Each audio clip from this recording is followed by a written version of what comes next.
sudah menanti-nantikan tausiah dari Gus Baha. Kepada yang terhormat Gus Baha, kami persilakan.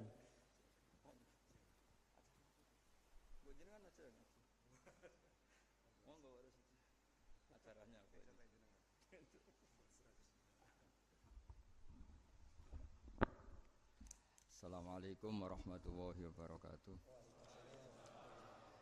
Bismillahirrahmanirrahim. Rabbi syrah li sadri wa yassir li amri wahlul 'uqdatam min lisani yafqahu qawli. Allahumma shalli wa sallim wa barik ala habibika Mustafaka Muhammadin wa ala alihi washabihi asma'in. Nama ba'du.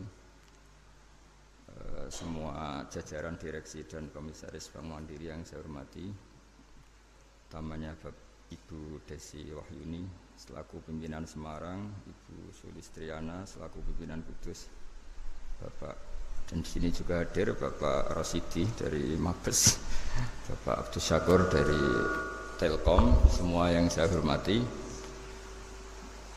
Ini kalau mempersiapkan ngaji kitab Kasyifatus Saja dikarang oleh Syekh Nawawi. Syekh Nawawi itu ulama top Indonesia yang hidup di Mekah, juga meninggal di Mekah. Dulu di antara kearifan buyut-buyut kami, leluhur kami, itu kalau cerita itu enggak apa-apa kamu mondok di Mekah di sana, tapi bawa pohon yang hidup di Indonesia. Jadi artinya membawa manhaj, metode dakwah yang bisa hidup di Indonesia. Ini penting kata Mbah Mun, karena wa ma arsalna min rasulin illa bilisani qaumi. Semua rasul diutus itu pasti sesuai kultur kaumnya. Saya punya sedikit cerita tentang kultur. Kultur itu nilai yang disepakati masyarakat, meskipun persepsi itu salah.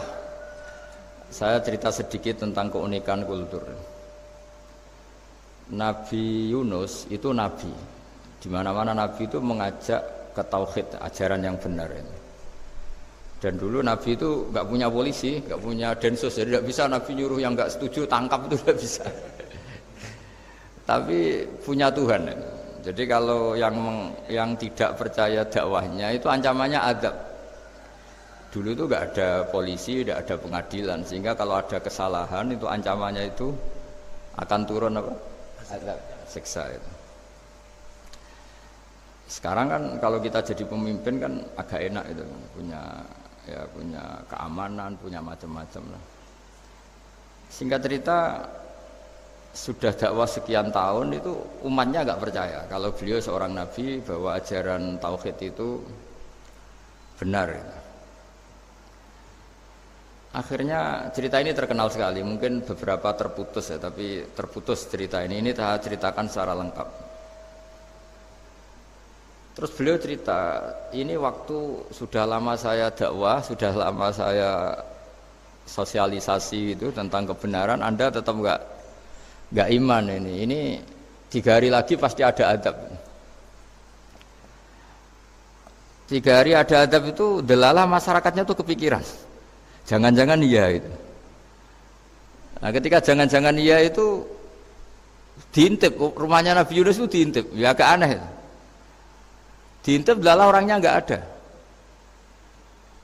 ada itu. Kalau Quran bahasakan abaqo itu minggat itu pergi nggak pamit ya. Itu bahasanya abaqo itu minggat. Meskipun kita tidak mungkin membahasakan Nabi itu minggat, tapi dibahasakan tindakan kan tidak mungkin karena nggak pamit itu. Jadi harus dibahasakan minggat itu. Quran sendiri bahasakan abaqo. Nah cara berpikir masyarakat gini, kalau kampung ini mau dibalik sama Allah, mau ada adab, logikanya yang tahu akan ada adab itu pasti sudah pergi. Padahal Nabi Yunus pergi ini bukan karena takut adab, mangkel. Sengiai suwi gagal seminggat ya kan gitu. Jadi ada kiai minggat itu ya ada dalilnya, karena dulu itu kalau mangkel itu suami mangkel istri itu ya harus minggat, istri harus minggat. Dulu itu ya boleh, maksudnya boleh itu ya kalau darurat ya minggat sedikit lah, tidak apa-apa. Nah Nabi Yunus itu minggat tadi abaqo itu. Abaqo itu kalau dalam bahasa Arab pergi gak pamit ya. Kalau orang Jawa bilang minggat. Kalau itu sebenarnya saking mangkelnya, saking emosinya, beliau akhirnya meninggalkan kaumnya tanpa pamit.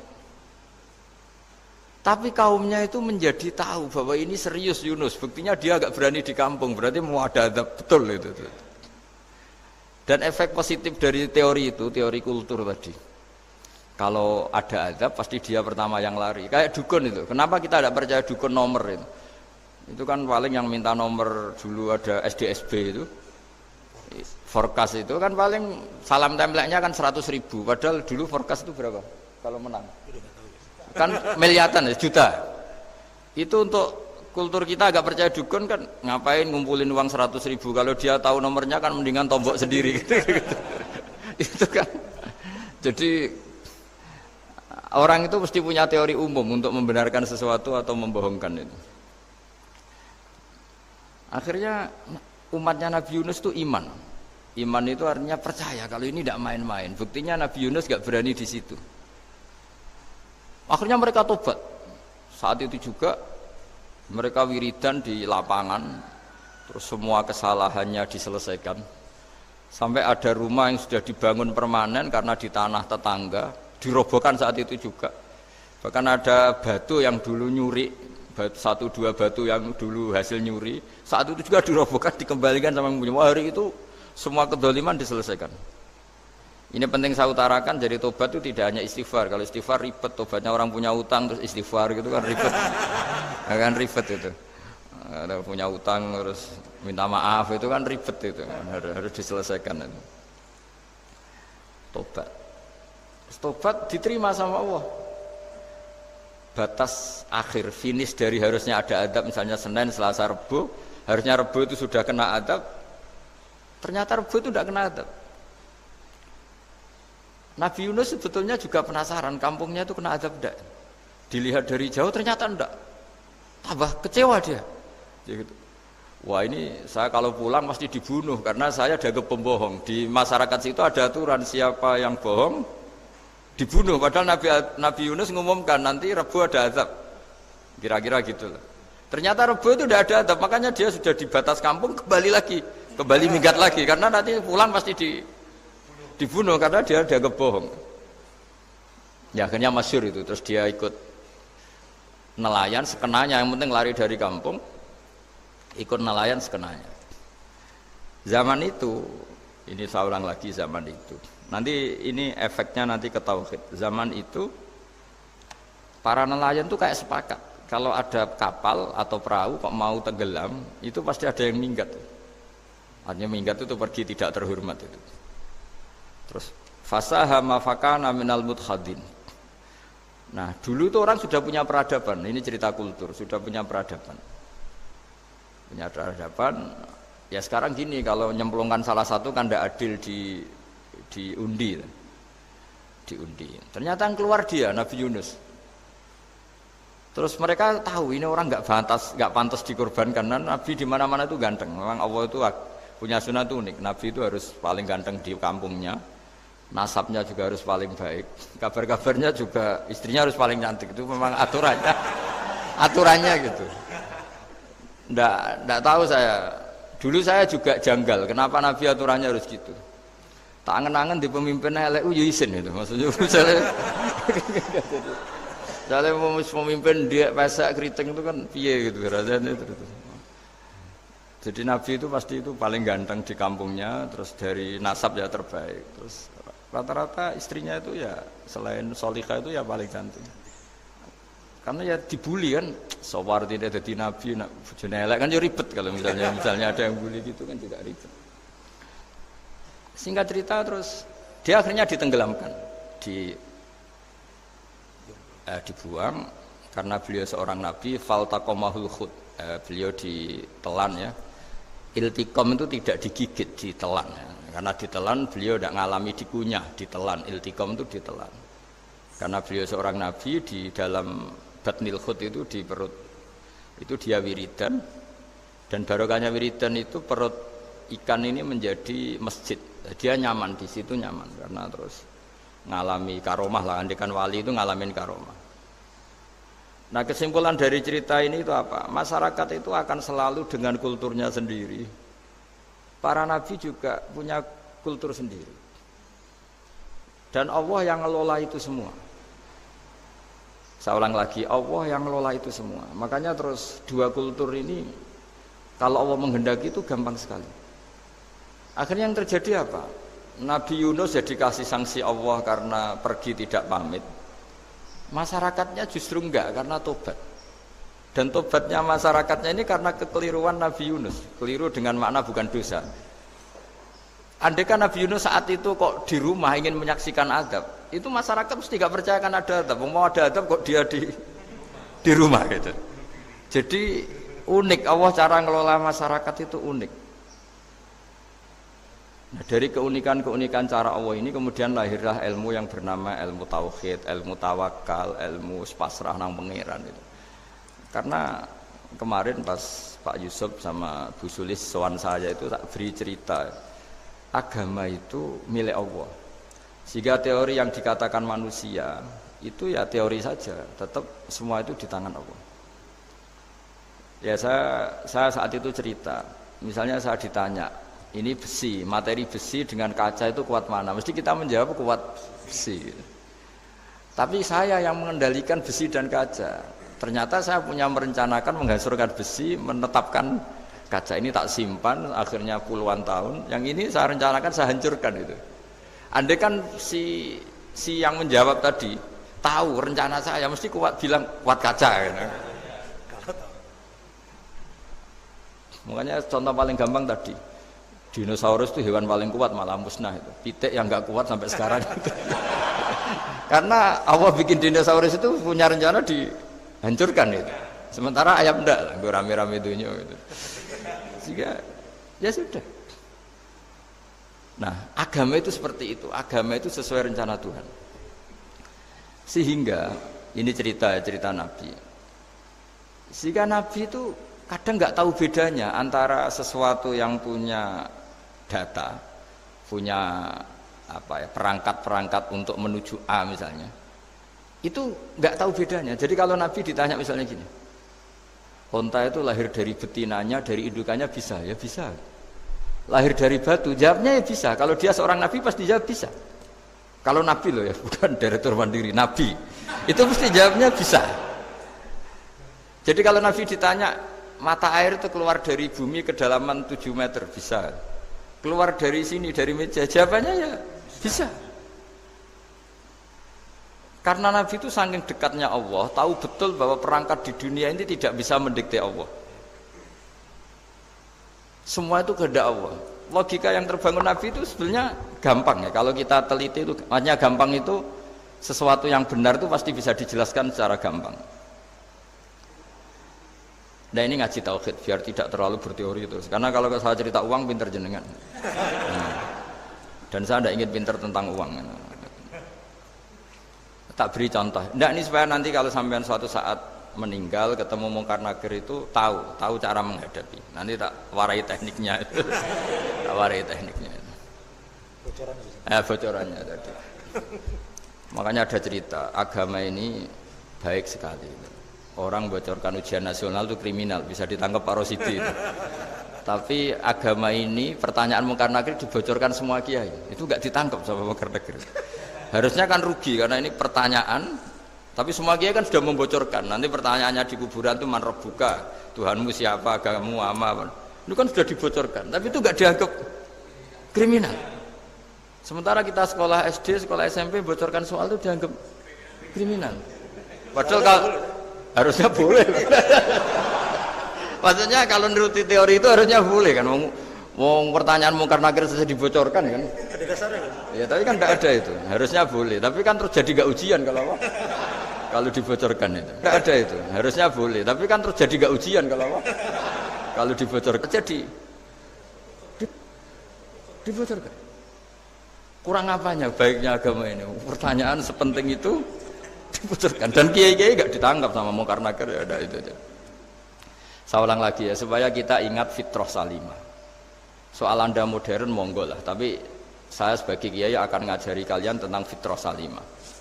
Jadi kalau kamu itu benar-benar beragama, ini misalnya kertas, ini lempengan baja. Kalau kamu beragama, ya terserah jenengan. Karena bisa saja, ya terserah jenengan. Karena bisa saja kertas ini arsip nasional. Baja ini tak niatkan, tak luluhkan, tak hancurkan. Sehingga kalau kita ngomong ya secara materi harus ditambahi, secara materi kuat baja ya Allah. Tapi secara substansi jenengan ya terserah jenengan, monggo. Nah, di sini yang mulai orang lupa itu karena selalu menjawab pasti kuat baja.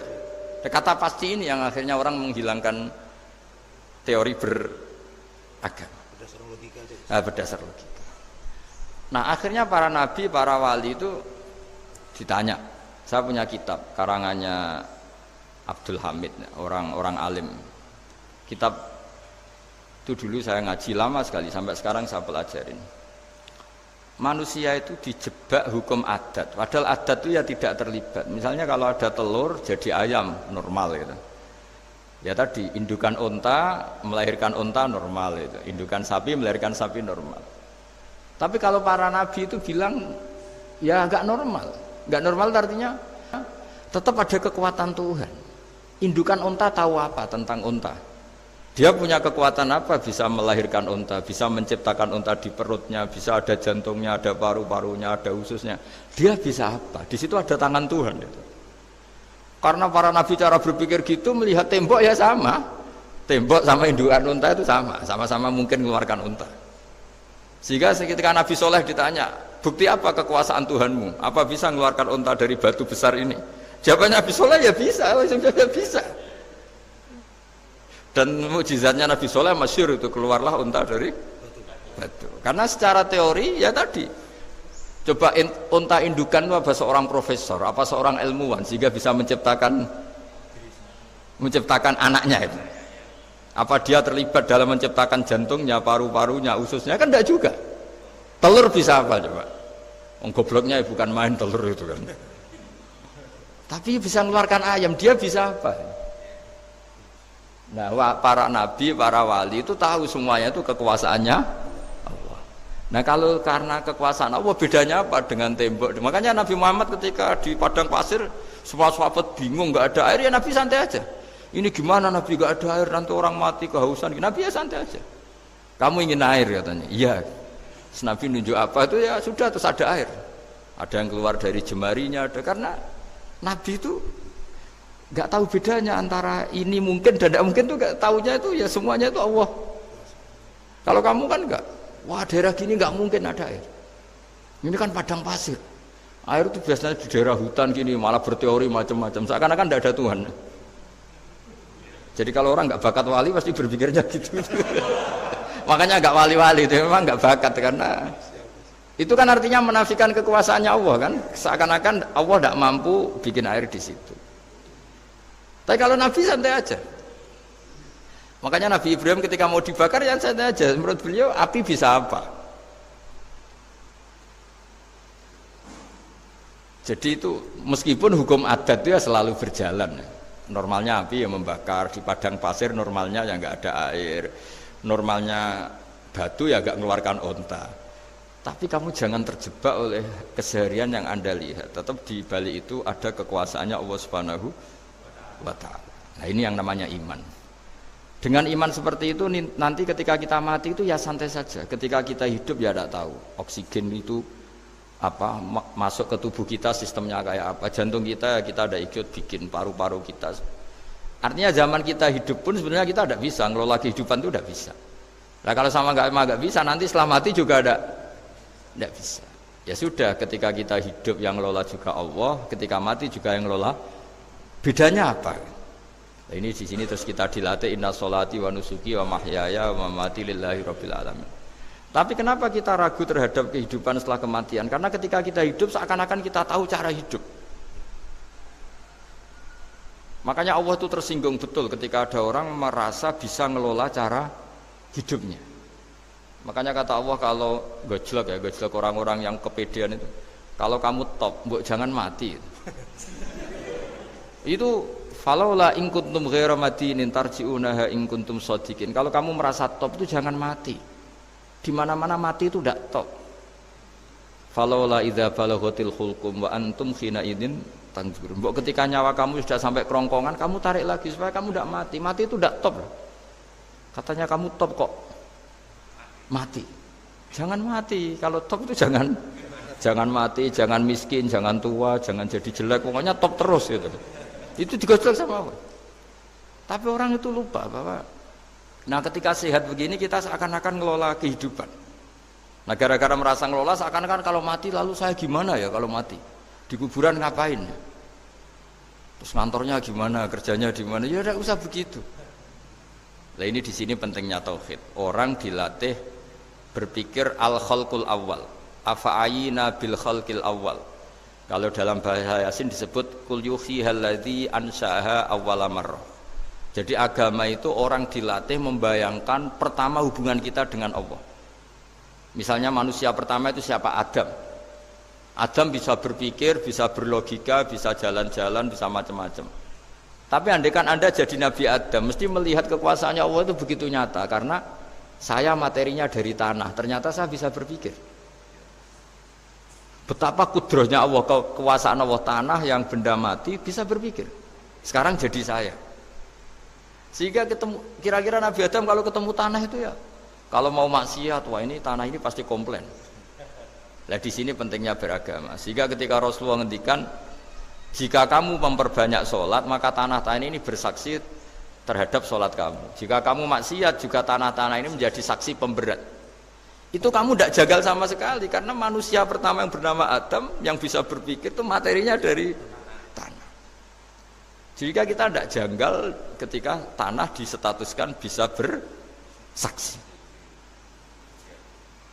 Tapi setelah kamu berpikir tanah itu bisa dicangkul, bisa dijadikan berhala, dijadikan kendi, dijadikan macam, seakan-akan tanah itu ya benda yang tidak penting. Tapi Nabi itu beda dengan kalian. Nabi tahu betul tanah ini makhluk Allah yang bisa berpikir. Sehingga Nabi yang ngendikan kalau kamu sholat sunat atau beribadah sebaiknya jangan di tempat yang sama, biar yang menyaksikan kamu sholat itu banyak. Kita mungkin kan masa bumi bisa bersaksi. Tapi andaikan Anda Nabi Adam itu tidak akan janggal seperti itu, karena dia tahu materinya dari tanah dan ternyata jadi mata yang bisa melihat, jadi telinga yang bisa mendengar. Makanya Allah selalu mengingatkan, ingatlah al-khalqil awal, afayina bil khalqil awal. Karena khalqil awal ini yang menjadikan apa? Fitrah beragama yang baik. Sehingga ketika orang Yahudi bilang nggak mungkin Nabi Isa itu nggak anak zina, wong ibu kok tanpa bapak, anak kok hanya ada ibu tanpa bapak. Allah cara menjawab, inna masalah Isa intawoy kamasali Adam. Jika kamu protes ada Isa karena tanpa bapak, ya protes dengan Nabi Adam, tanpa ibu tanpa bapak. Nah ini diingatkan al-khalqil awal. Makanya Yasin bilang kul yuhyihal ladzi ansha'aha awwala marrah. Awwala marrah itu kamu harus berpikir ketika hubungan kamu sendiri dengan Allah zaman sebelum ada semua. Jadi misalnya alam raya ini, bumi sebesar ini masa suatu saat terus hilang, hancur, nggak berbekas. Ingat saja bumi ini mulai dulu ya nggak ada. Diadakan oleh kekuatan besar yang super ada, yaitu Allah Subhanahu wa taala. Nah di sini kenapa faham-faham ateis itu hilang di dunia. Meskipun ada itu karena saking mungkin kurang peradaban. Makanya guru-guru kita mulai zaman Nabi Adam sampai sekarang itu cara berpikir sederhana. Bumi ini kadung ada. Di mana-mana sesuatu yang ada pasti disebabkan yang lebih ada. Kan nggak mungkin bumi yang ada kemudian penciptanya itu udah ada. Itu kan ngajak goblok bareng gitu kira-kira gitu. Sesuatu yang ada disebabkan oleh sesuatu yang tiada. Maka guru-guru kita ngajari pertama sifat Allah itu wujud, karena ini wujud super atau kausa prima, terus kiai bilang wajibil wujud. Wajibil wujud terjemahan bebasnya ya wujud super. Karena wujudnya Allah itu yang mempengaruhi ya semua alam raya ini, dia harus di depan. Masa yang menciptakan di belakang? Makanya terus disifati qadim. Qadim itu harus lebih dulu atau awal. Makanya ketika Fir'aun ngaku Tuhan itu cara membatalkan Nabi Musa itu sederhana. Kalau kamu Tuhan, berarti babah kamu nggak ada Tuhan karena Tuhannya terlambat datang. Itu langsung. Oh iya ya kalau ya kan berarti babahnya dia tanpa Tuhan kan Tuhannya baru kemarin. Aktenya baru diurus, itu aktenya baru diurus itu Tuhannya. Makanya Fir'aun itu akhirnya Nabi Musa punya pengaruh besar di kalangan punggawa Fir'aun. Karena ketika debat terbuka itu punggawanya dengar. Akhirnya mereka iman sama Nabi Musa. Ini disebut wa qala rajulun mu'minun min ali fir'auna yaktumu imana. Banyak yang diam-diam ini iman karena logika Fir'aun jadi Tuhan itu nggak masuk akal. Yang benar adalah Tuhannya Nabi Musa. Nah orang-orang ini itu ya dibilang nggak loyal ya pokoknya dia iman. Dan dia juga yang ikut rapat. Besok Musa tangkap. Karena mereka sudah iman sama Musa terus sebelum eksekusi itu datang, ini datang ke Musa. Tadi malam saya ikut rapat, keputusannya Anda ditangkap mau dibunuh, jangan lari saja dulu. Jadi kan nggak bisa disebut pengkhianatan, kan ini orang baik. Jadi malamnya ikut rapat, besok Musa tangkap bunuh. Iya Nabi Musa paginya sebelum di itu, Musa saya nanti malam ikut rapat dan keputusannya Anda ditangkap dibunuh, kamu lari saja sekarang. Nah, kenapa iman? Karena logika yang dibangun Nabi Musa. Makanya ciri utama kebenaran itu bal naqdhifu bil haqqi 'alal batil fayadmaghuhu fa idza huwa zahid. Kebenaran sejati itu boleh diuji di mana saja. Dan Anda tidak usah khawatir kebenaran sejati itu kalah. Pasti menang. Kalau kebenaran itu kebenaran sejati pasti menang. Ya, di sini terus ada ulama-ulama kayak banyak lah termasuk di Indonesia kayak Pak Quraisy kayak yang nyaman saja anak-anaknya di luar negeri karena merasa kebenaran sejati itu tidak akan kalah. Sehingga ketika ada negara yang begitu maju, saya pernah ditanya sama orang yang kuliah di Inggris, di Swiss, Gus, saya ini kan orang Indonesia tapi pengagum negara Swiss, Swedia, negara di sana itu makmur, terus tertib. Bagaimana saya tetap mencintai Islam yang secara lahir itu kadang-kadang beberapa negara Islam itu kacau. Ada seorang mahasiswa tanya gitu. Dia tanya cara ingat Allah. Ya membela Islam kira-kira gitu. Terus saya berita, tak kasih tahu dia. Ketika Anda muji negara-negara itu makmur, sejahtera, itu sebetulnya tetap utang jasa terbesar itu sama Tuhan. Pejabat bisa apa ketika Allah misalnya nggak bikin air? Negara bisa apa misalnya ketika Allah itu nggak bikin oksigen? Tetap semua ketertiban itu karena kehendak Allah. Berarti utang jasa kamu di negara manapun tetap sama Allah, bukan pada yang lain. Bahwa ada hukum sosial manusia, oke lah, kedua, ketiga, dia harus terima. Hanya dia sadar. Nah masalahnya kita ketika di negara yang makmur gitu, pikiran kita oh, presidennya hebat, menterinya hebat, tata sosialnya hebat. Oke, nggak apa-apa, muji manusia itu nggak apa-apa. Tapi tetap itu semua di bawah muji Allah Subhanahu wa Ta'ala. Ada air begini ciptaan Allah, ada oksigen sehat ciptaannya Allah. Sehingga muji pertama itu kepada apa artinya kehebatan manusia ketika ada gempa besar, ada likuifaksi, ada macam-macam. Nah maksud saya ngaji di sini ingat Allah itu dengan cara seperti itu. Sehingga ketika kita hidup di negara manapun ya utang jasa pertama pikiran kita sama Allah Subhanahu wa Ta'ala. Tapi kalau enggak, kamu terjebak hukum adat tadi. Di mana-mana ayam itu yang mengeluarkan telur, telur mengeluarkan ayam, nggak bisa batu ini mengeluarkan ayam, keliru kamu. Ketika ayam mengeluarkan telur, memangnya ayam itu bisa? Apa dia berpikir sekolah dulu gimana ya cara punya telur? Kan tidak juga. Tidak bergerak juga. Apa ketika mata kamu bisa melihat terus kamu merencanakan gimana ya mata supaya bisa melihat? Ya tahu-tahu sudah melihat. Di sini disebut afa'ayina bil khalqil awwal ansa'aha awwalan marrah wa huwa alladhi yabda'ul khalqa tsumma yu'iduhu wa huwa ahwanu alaih. Allah selalu mengingatkan. Nah, iman yang baik itu iman yang seperti saya utarakan tadi. Kamu ingat kekuasaan Allah ketika belum ada apa-apa. Belum ada apa-apa ya Allah bikin manusia itu dari tanah, bikin ayam ya dari tanah, bikin sapi ya dari tanah. Bahkan semuanya dari ketiadaan. Nah, dengan iman seperti itu, nanti kalau kamu ngaji hadis Nabi bisa mengeluarkan air dari apa? Dari jemarinya. Terus Nabi Ibrahim dibakar gak apa-apa. Nabi Soleh bisa mengeluarkan unta dari batu besar. Nabi Musa bisa menyibak laut hanya dengan tongkatnya. Itu semuanya kamu tidak jangka. Karena tadi ingat bahwa kekuasaan Allah itu tidak terbatas. Itu cara iman yang benar. Sehingga nanti ketika kita mati juga gitu. Ketika kita hidup ya tidak bisa ngatur jantung kita, paru-paru kita. Pasti sama lah. Setelah kita mati juga gak bisa ngatur. Yang hanya ngatur Allah Subhanahu wa ta'ala. Hidup kita dalam kendali Allah, mati kita dalam kendali Allah. Ya sudah, terus kita mati ya nyaman saja. Saking nyamannya itu orang-orang soleh kalau mati itu jarang berdoa. Bukan karena apa-apa. Kalau berdoa itu resikonya kan gini, mustajab ndak ya, dikabulkan ndak itu. Itu menjadikan setan punya peluang masuk, diganggu. Makanya ajarannya Nabi, mangkana akhiru kalamihi la ilaha illallah wa fi riwayatin Allah dakhalal jannah. Jadi kalau mau mati bersaksi saja, sudah ini enggak saatnya berdoa, saatnya bersaksi. Makanya hanya disuruh bilang Allah, Allah, Allah. Dan supaya ini menjadi akhir kalimat. Sehingga nanti keren lah. Ketika ketemu Allah, apa akhir kalimat kamu yang kamu lafadzkan Allah, Allah. Sehingga di kitab-kitab diterangkan, ketika orang tua kamu mau mati sudah bilang Allah, jangan tanya catatan hutang di mana ya, tabungannya di mana ya, terakhir jawab mandiri terus mati lah. Gak boleh ditanya lagi. Sekali ditanya nanti akhir kalimatnya mandiri, nah, itu gak boleh. Jadi sekali sudah bilang Allah jangan ditanya lagi, Pak tabungannya di bank mana, gak boleh.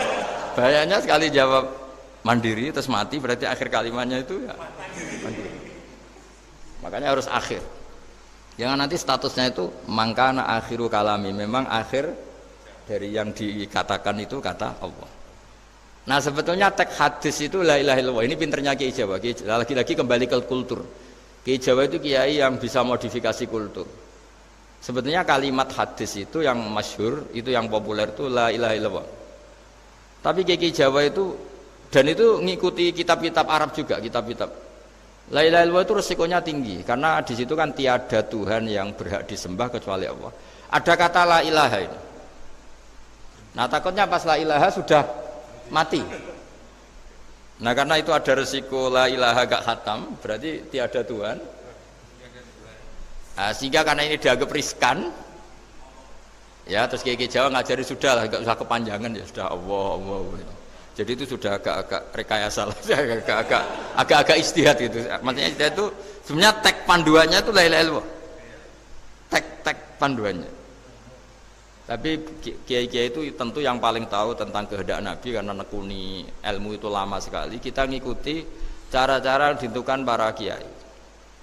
Karena tadi la ilaha illallah itu kan ada kalimat yang tadi ya, tiada Tuhan kan.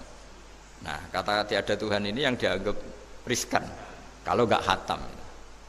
Daripada potensi itu, terus kiai-kiai ya agak-agak improvisasi lah. Itu memang ya sudahlah Allah, Allah, Allah. Nah, supaya itu menjadi akhir kalimat, ya saya ulang lagi menjadi apa? Akhir kalimat. Setelah itu kata kitab-kitab jangan tanya hal lain. Ya, sekali ditanya nanti dia akan ngelafatkan hal lain itu. Ya tadi misalnya tabungannya di mana gitu. Kan bisa jawab sini. Nah, yang ribet kalau wong kuno itu neng laci, neng sorogan, berarti kalimat terakhirnya ya laci sorogan itu. Nah, sehingga terus itu pinternya guru-guru kita. Jadi saya ulang lagi ini yang terakhir saya pesen, latihlah iman seperti imannya para ulama, para aulia, syukur-syukur yang dekati imannya para nabi. Itu cara berpikir itu al-khalqul awal. Afa'ayina bil khalqil awal. Qul yuhyihal ladzi ansaha. Nah, yang terakhir saya pernah ditanya, ya agak gojekan, agak guyon, tapi saya ditanya, saya itu nggak bisa melihat, Gus. Aneh orang Afrika itu, kan misalnya ada Miss Afrika itu, di sana itu orang paling cantik, malah kadang itu ada kriminal gitu, karena orang Afrika merkosa Miss Afrika. Itu kata orang Indonesia, dikekno aku ora doyan gitu. Itu kan, itu, lah ini kan secara syariat. Mungkin lelaki itu punya rasa dengan perempuan itu ya kalau berpakaian serono atau gimana secara teori. Tapi sebetulnya oke itu benar. Tapi sebetulnya ada ansaha awala bar. Orang Indonesia itu didesain gak suka orang Afrika. Orang Afrika ya didesain gak suka orang Indonesia. Sehingga orang-orang Afrika kalau melihat orang Indonesia yang paling cantik mungkin ya iskal. Wong cempeh kayak gampang gitu kok cantik. Mungkin perasaannya cowok-cowok Afrika ya gitu. Itu cantiknya di mana? Orang Indonesia kebalik kan, kalau cowok-cowok Indonesia ngelihat Miss Afrika cantiknya itu nangdi gitu. Kok sampai ada pemerkosaan tuh apa itu? Nah itu menunjukkan Allah yang maha kuasa. Allah itu mendesain gennya orang sana beda dengan kita. Ya itu bukti bahwa Allah itu nggak bisa. Ya sudah semuanya itu Allah yang mendesain. Itu bukti bahwa manusia itu bisa apa di depan gue. Orang kayak Afrika kok disuruh bilang cantik, kita kan protes. Cantiknya di mana? Mungkin orang sana juga protes ke kita. Orang Jawa cempeh itu kok cantiknya dia. Itu orang-orang Indonesia kalau melihat bule cantik itu kan ketemukan janggal. Orang-orang Jogja, bule wayune nang ndi gitu. Kulitnya gitu kan sama mereka juga bilang kita mungkin seperti itu. Itu namanya didesain ansa'aha awal apa? Marrah. Sudah memang desainnya seperti itu. Nah di sini supaya kita ingat. Nah, ingat bahwa hati juga gitu. Ketika kita cinta istri itu janggal betul kalau terjadi konflik. Tapi kalau sedang konflik itu janggal betul terjadi perdamaian. Nak lagi mau ngangkel itu ya problem betul. Nah ini di sini pentingnya iman. Orang terus disuruh berdoa ya muqallibal qulub tsabit qalbi ala dini, karena kita tidak tahu cara berpikir. Ada perempuan cantik sering merengut, pecintanya ya banyak, dianggap pemikir serius. Tapi kalau baru gedeng namanya ya merengut, bukan pemikir. Orang senyum itu kita seneng gitu. Tapi kalau baru gak seneng, murahan guya-guyu. Itu jadi manusia itu unik. Hanya sama, tapi cara nganalisis beda. Tinggal sedang seneng apa enggak. Lucu kan? Ada orang anteng di rumah, itu kalau lagi seneng ya, oh itu anteng gak banyak ngeluyur. Tapi baru gak seneng, seneng ngomah ya nganggur. Nah, itu kita tidak pernah tahu. Kita simpulkan apa itu tidak pernah tahu. Makanya pernah ada orang wisata datang ke sini tak nasihatin. Orang wisata itu kan seneng di kampung-kampung yang terbelakang gitu, melihat orang manusia pohon, melihat apa. Terus saya bilang, itu kan kasihan kan, masa manusia jadi objek. Bahkan bayangannya ya kalau mereka jadi modern jadi gak menarik kan. Padahal kita yang orang pendidikan kan inginnya mereka terentas lah dari kultur itu. Ya itu kan gak sambung kan. Yang satu bilang unik, masyarakatnya masih unik, masih naik-naik pohon. Tapi bagi orang pendidikan kan tersiksa kan. Ini bangsa kita, warga kita kok masih seperti itu. Makanya orang wisata itu nasihati, kamu ke sana itu niat melihat apa niat mengentas? Kalau niat mengentas, tak jamin ada pahala. Enggak Gus, mau niat mengentas katanya. Niatnya baru sekarang apa mulai dulu-dulu? Baru sekarang. Ya ini cerita dari manusia itu semudah itu, Pak. Nah, setelah kamu ngaji ini, kamu tidak akan janggal terhadap kenapa Nabi itu begitu santai. Ketika tadi makanan misalnya satu wadah itu cukup untuk orang 300. Sampai Jabir yang ngundang Nabi kan hanya kambing kecil, cukup orang 6. Ternyata Nabi ngajak orang 300 lebih. Tapi Nabi bilang ya sudah semuanya makan cukup. Kata-kata Nabi kan, zaman dulu belum ada beras, belum ada Allah itu bisa kok mengenyangkan malaikat tanpa makan gitu. Susahnya apa ngenyangkan manusianya dengan nasi sedikit itu ya Nabi ya santai aja, semuanya kenyang santai. Ya ini itu iman-iman yang sudah benar-benar awal amarah, sudah Allah tidak harus terdikte oleh nasi. Kalau nasi sedikit harus cukup orang sedikit, kalau banyak harus orang banyak. Allah tidak perlu kena aturan itu semua, tidak perlu. Saya ini Tuhan kata kok kamu atur itu gimana, tidak bisa. Saya Pak Barokahnya ngaji ini insya Allah Anda setelah baca mukjizat keramat itu tidak isi. Ya saya kira demikian. Assalamualaikum warahmatullahi wabarakatuh. Waalaikumsalam warahmatullahi wabarakatuh. Terima kasih sekali Gus Baha atas tausiahnya. Terinfo dari panitia ada ratusan pertanyaan Gus. Tapi ya sudah ditulis panitia 2 pertanyaan Yesus. Wah banyak betul. 2 Gus. Baik, saya bacakan langsung 2 atau satu-satu Gus? Langsung 2 aja. Baik, pertanyaan pertama dari Pak Andi, perwakilan dari Blora Gus. Perkembangan sekarang ini banyak penyeramah yang muncul, namun terkadang terjadi perbedaan pendapat di antara mereka, sehingga umat yang baru belajar agama seperti kaum milenial menjadi bingung harus mengikuti pendapat ulama yang mana. Bagaimana menyikapi hal tersebut, Gus? Pertanyaan pertama. Pertanyaan kedua dari area Solo, Gus. Dari Ahmadi Nugroho. Bagaimana cara kita berbakti kepada orang tua yang sudah meninggal, di mana semasa hidup orang tua kita pernah meninggalkan sholat? Pernah Apa? sering? Pernah meninggalkan. Pernah gampang. Iya. Kalau sering itu. Pertanyaannya, apa yang harus dan sebaiknya kita lakukan sebagai anak, Gus? Enggak, Gus. Yang ngaji di sini itu banyak ya, mulai yang nekuni bisnis apa saja lah, termasuk yang di Grab ya, termasuk Pak Polisi kadang yang ngaji terus ya nggak apa-apa. Dan semua saya itu termasuk kiai yang nggak pati suka ada pertanyaan, bukan karena apa ya, makanya tak batasi dua. Karena pertanyaan itu biasanya itu dipikir dari rumah, terus tema yang pokok itu gak pati di rumah, no, sementing kok iso takok. Sehingga itu ya. Ini nama-nama yang jada tanya, caranya dapat jodoh kan ribet nanti itu.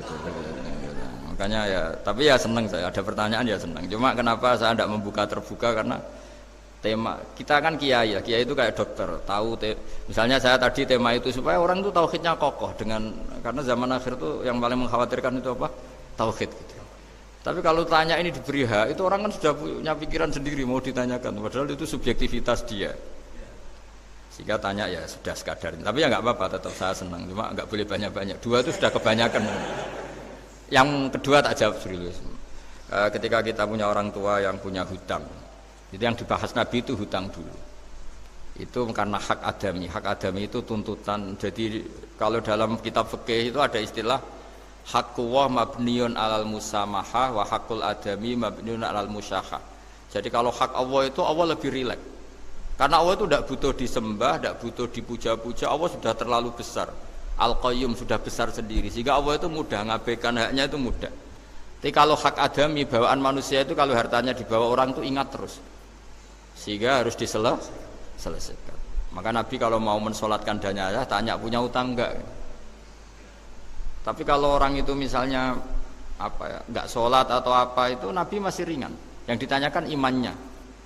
Bukan berarti kita nyepelekan sholat enggak, tapi memang agama ini yang diprioritaskan itu hak adami. Sholat itu super penting, bukan penting lagi super penting. Makanya pertanyaan tadi tak teruskan dulu. Anak cucunya itu prioritas itu mikir utang dulu. Karena ini yang hak adami gitu. Ya. Nah, setelah utang itu selesai, baru dipikirkan menurut sebagian ulama, anak ini boleh mengqodoi sholat yang ditinggalkan orang tuanya. Atau dikafaroi, misalnya per sholat nilainya sekian terus dibayarkan ke fakir miskin. Nah, tapi pertanyaan seperti ini sepertinya mengganggu. Mengganggu itu begini, takutnya jadi masif. Jadi masif itu gini, berhubung ada solusinya. Ini yang tanya orang mana tadi itu? Solo, ini orang Solo ini harus dikasih tahu. Berhubung ada solusinya, jangan-jangan kita yang kaya. Misalnya Pak Yusuf atau Bu Sulis kaya. Tuh nak punya tabungan, nak saya tidak usah sholat ya, nanti gampang. Karena per sholatnya kan nilainya hanya sekian gitu. Umur saya kan paling tinggal berapa, itu cukup lah apa? Iya cukup untuk mengganti, itu kan ribet. Makanya solusi itu ya kadang tidak baik. Karena nanti dipakai saya naik dewi. Makanya dulu itu terkenal ada guyonan, seorang kiai ditanya, ini guyonan nyata. Pak Kiai, katanya Kiai itu orang suci, tapi kadang-kadang kok maksiat juga. Si Kiai ini jawabnya ngawur sekali. Justru yang boleh maksiat tuh Kiai, kamu nggak boleh. Terus, kenapa Pak Kiai? Dia tahu caranya tobat, kamu nggak tahu. Kacau kan? Jadi yang melanggar hukum itu kan yang pakar hukum. Tahu itu. Tahu ilmunya. Cara melanggar tapi nggak bisa dipidanakan itu. Punya penghapusnya Gus ya? Punya penghapusnya, itu kan ribet. Artinya gini ya, yang orang Solo tadi, kalau kadung terjadi orang tua kita tidak sholat, saya ulang, kalau kadung terjadi orang tua kita tidak sholat atau pernah meninggalkan sholat, kita sebagai kiai itu punya cara supaya yang untung tuh fakir miskin. Misalnya kita fatwa dikasih fidyah atau fida atau apa. Tapi ini bukan cara yang jadi solusi, karena takutnya nanti jadi gerakan masif tadi. Gerakan tidak usah sholat diganti, ya itu kan ribet jadi. Tapi kalau sampean ingin berbuat baik sama orang tua yang nggak pernah sholat, saran saya satu, hak adamnya selesaikan dulu, karena memang dalam syariat Islam nomor satu itu hak masyhur itu kan, ketika ada jenazah Nabi itu nggak tanya orang itu sholat nggak, dan tanya kan punya utang nggak gitu. Sehingga kalau di kampung-kampung di mana-mana kalau ngelepas jenazah kan, kalau ada hak adami diambil alih keluarga supaya mayit ini ketemu Allah tanpa ada hak adami kan gitu, semuanya kan di ya kan yang diselesaikan kan adami dulu, utang piutang itu tadi. Ya gitu ya, jadi tidak semua solusi itu baik karena takutnya tadi loh apa? Jadi gerakan tadi. Makanya kita jadi kiai sering bingung gitu loh, karena mau nggak fatwa itu ada yang tanya, mau fatwa takutnya tadi. Misalnya kita kan paling umurnya tinggal berapa, dihitung saja per sholat, terus bilang ke anaknya, nak saya tidak usah sholat, nanti ini aja bayarkan, kan jadi ribet. Nah, yang pertanyaan pertama tadi tentang apa? Yang banyaknya itu Gus, apa penceramah-penceramah. Menceramah. Itu agak provokatif. Beda itu ada dua, beda karena bodoh, nah, itu memang harus kita tinggalkan. Yang beda karena bodoh. Ada beda karena rumus ilmu, itu harus kita hormati. Saya punya sekian bukti beda ya kalau karena bodoh tentu kita tinggalkan. Tapi kalau karena rumus ilmu yang beda, misalnya gini, saya kiai yang lama di kota, saya akan lama kerja di Jogja. Mungkin perasaannya orang kota itu kalau ketemu tetangga, misalnya saya kiai, udahlah kalau ketemu tetangga itu gak usah tanya. Ya kalau ketemu biasa aja, tidak usah tanya, tidak usah ramah, biasa aja. Itu mungkin bagus nasihat itu di kota, karena kalau di kota itu ketemu tonggo takok badhe tempundi mau kemana itu ganggu privasi. Sehingga bagian dari kebaikan baik sama tetangga ya jangan tanya, karena itu ganggu apa? Privasi. Tapi kalau di kampung dianggap sombong kan nggak tanya. Nah hal-hal seperti ini itu perbedaan karena ilmu.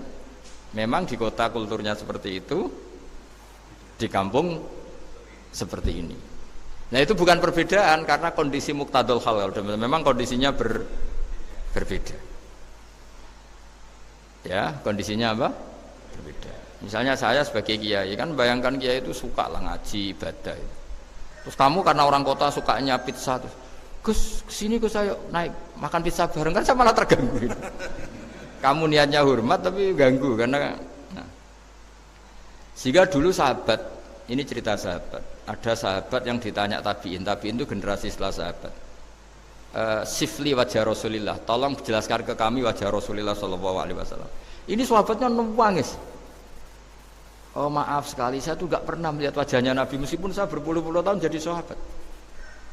Juga gak pernah sowan Nabi.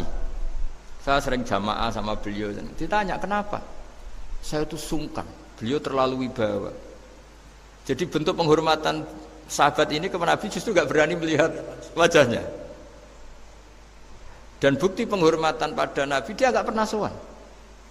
Nabi itu punya anak, punya istri, punya cucu. Kalau sowan itu ganggu.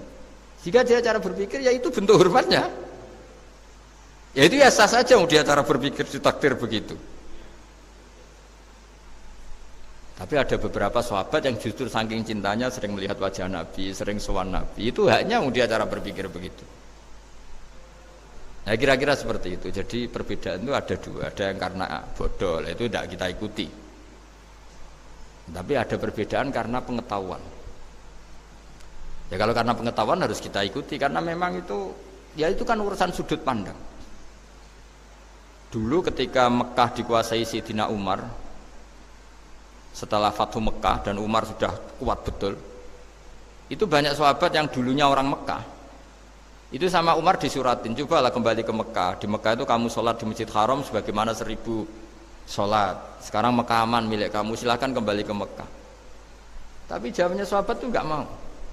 Paling di Mekah hanya dapat pahala 1000 sholat. Tapi kalau mengislamkan orang di daerah-daerah pedalaman itu dakbul ambiya.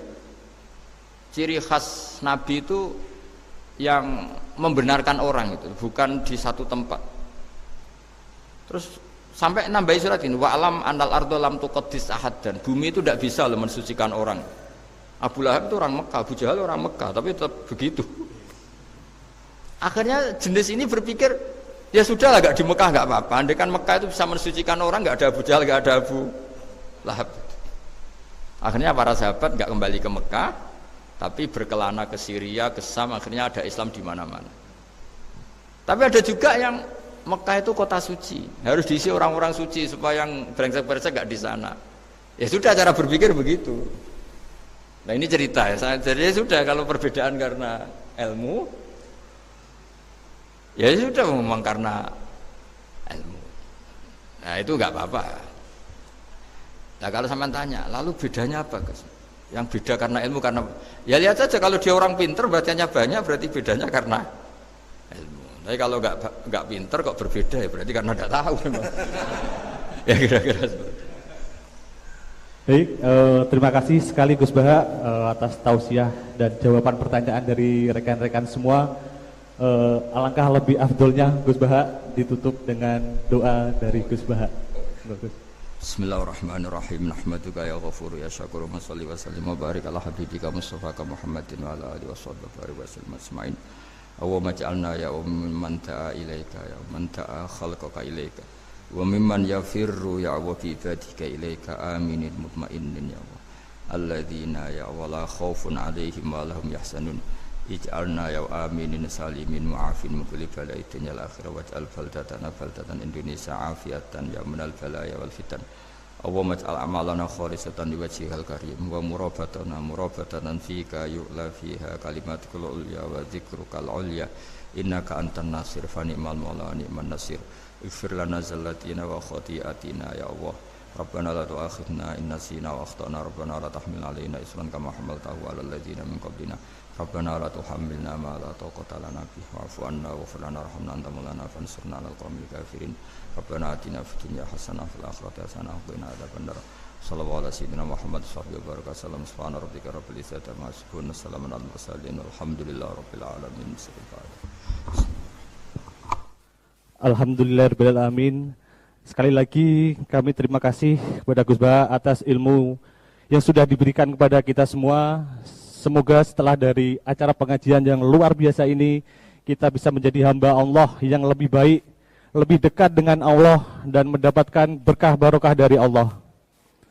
Bapak Ibu dan hadirin yang berbahagia, kita sudah sampai di penghujung acara. Sebelum saya tutup acara pada sore hari ini, kami sampaikan pengajian rutin Babekis Region 7 Jawa 2 selanjutnya dari area Semarang Pahlawan. Baik Bapak Ibu yang berbahagia, saya selaku pembawa acara mohon maaf yang sebesar-besarnya apabila ada salah kata baik yang disengaja maupun tidak disengaja. Akhir kata, wabillahi taufik walidayah. Wassalamualaikum warahmatullahi wabarakatuh. Waalaikumsalam.